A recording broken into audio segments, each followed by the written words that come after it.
So by popular demand, I'm going to review this book, Atomic Habits by James Clear.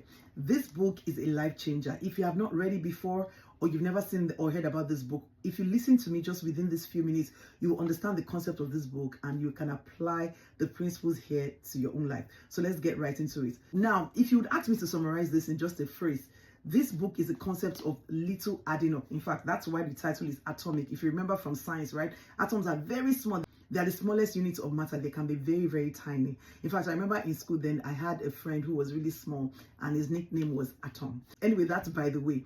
So what this book talks about is implementing little changes. If you want any change in your life, don't start by saying you want to do anything big.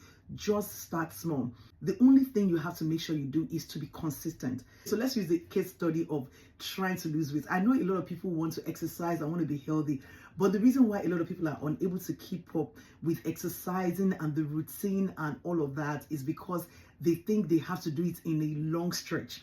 So instead of saying, I'm going to exercise 1 hour every day, why don't you start by saying, I'm going to exercise 10 minutes every day?